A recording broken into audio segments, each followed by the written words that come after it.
The movie opens at a lively high school party. Rhoda Williams, a 17-year-old girl who has just been accepted into MIT, is celebrating her big achievement with her boyfriend. She's incredibly intelligent and full of promise. In a voiceover, Rhoda shares how her love for space science began after seeing a NASA photo of Jupiter's rapid rotation.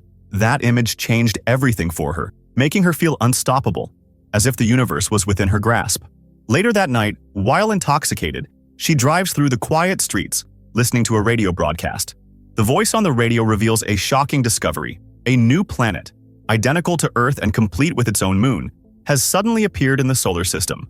No one saw it coming, and scientists are stunned. The broadcast invites listeners to look toward the northern sky, where the planet can be clearly seen from Earth. While driving fast and drunk, Rhoda tries to catch a glimpse of the mysterious new planet. At the same time, not far away, a small family is parked beside the road. The young boy in the back seat is playing with a robot he names Bob, while his parents laugh and enjoy the moment. It's revealed that the mother is pregnant. The peaceful scene is abruptly destroyed when Rhoda's car crashes violently into theirs. She survives the impact and, though injured, steps out of her vehicle in a daze. She approaches the family's car and sees the parents unconscious. As she turns around, she is horrified to find the boy lying motionless on the ground. The sound of police sirens grows louder in the distance, and the screen fades to black as the second Earth looms in the sky.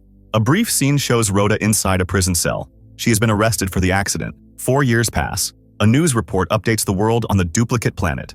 It's now much closer and appears to be an exact replica of Earth. From telescopes, scientists can see matching continents, oceans, even cities and towns.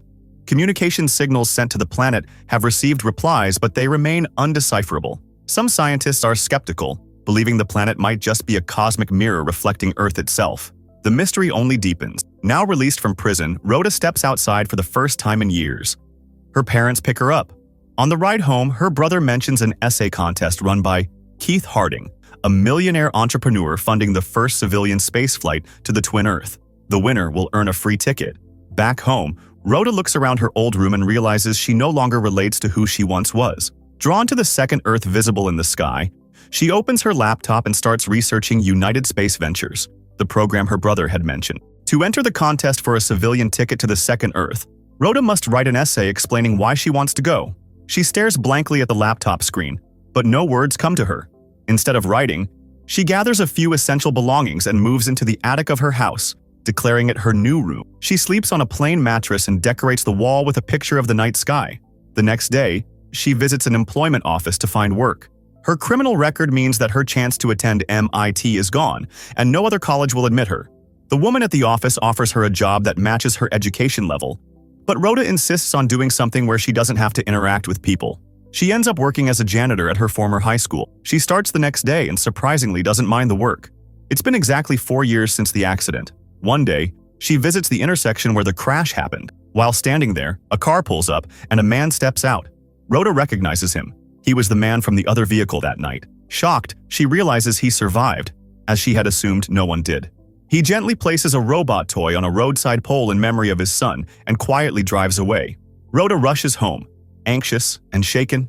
She searches for information about the accident and the man. His name is John Burroughs. She learns that his wife and son both died that night, and he had been in a coma for years. After waking, he started living alone and withdrew from life. He even left his teaching job at Yale's music department. Rhoda finds his address and decides to see him. That evening, she watches him through the window of his cluttered living room, drinking in silence. The night is bitterly cold and snow blankets everything. Overwhelmed by guilt and despair at seeing what his life has become, Rhoda begins walking through the snow, slowly removing her clothes. Eventually, she lies down naked in the freezing snow, her body trembling, fingers turning blue from the cold. She gazes up at the sky toward the second Earth as she fades into unconsciousness. The screen cuts to black. In the next scene, Rhoda wakes up in a hospital bed. Someone found her and brought her in just in time. Her fingers are injured from the cold, but she survives. Once home, she finally writes her essay. She argues that throughout history, it's always been the misfits, the broken, and the rejected who were chosen for dangerous experiments, not society's elites. As a felon, she believes she is the right candidate for this mission. After submitting the essay, she feels lighter. Later, at a grocery store, she runs into her old high school boyfriend. He tells her he's now in business school and introduces his girlfriend. The encounter turns awkward when Rhoda tells him she's working as a janitor.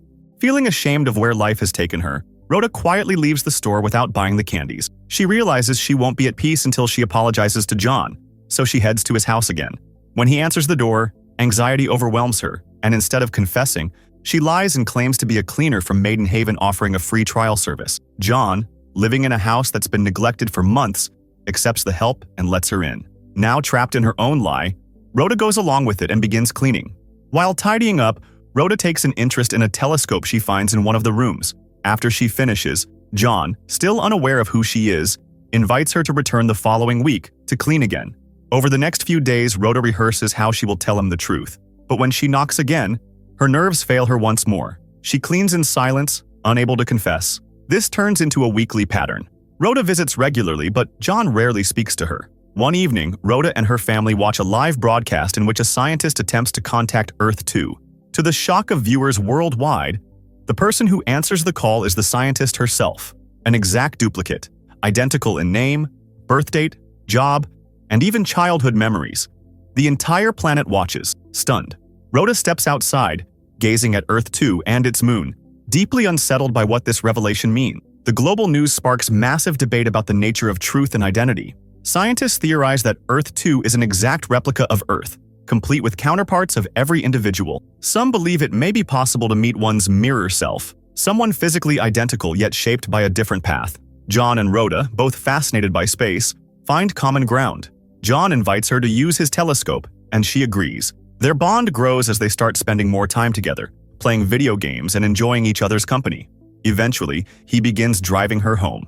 As days pass, their relationship deepens. One afternoon, the topic of the first mission to Earth 2 comes up. Rhoda tells John about the essay she submitted in hopes of joining the expedition. John, however, is doubtful. He believes that humanity isn't prepared to accept the idea of not being special, as they still see themselves as the center of the universe. Their fragile connection shatters when John notices that Rhoda has washed a sweater belonging to his late wife. Enraged, he orders her to leave. Around the same time, a radio show broadcasts a heated discussion, warning listeners about the unpredictable risks of Earth 2. Some people warn that Earth 2's inhabitants might be just like us, armed, paranoid, and dangerously curious. The theory that two identical worlds could clash in a war isn't far-fetched. Meanwhile, Rhoda comes home and finds John's car parked outside. He's there to apologize for how he acted, and she forgives him. He then surprises her by taking her to a university auditorium where he performs a hauntingly beautiful piece of music using a saw. The private concert leaves them emotionally connected in a way neither expected. They return to his place, and the closeness leads them to sleep together, solidifying the bond they've developed over time. Afterward, John shares the traumatic experience of his accident and the years he lost in a coma. He opens up completely, but Rhoda still can't bring herself to confess the truth, that she caused the accident. When she gets home, her brother informs her that the space program has called. She returns the call and is shocked when Keith Harding, a wealthy entrepreneur, picks up. He tells her that she has won the essay contest and has been selected for the journey to Earth 2. Overwhelmed with excitement, she rushes to share the news with John. At first, he's thrilled for her, but soon his mood turns. He doesn't want her to go, now that they've grown close.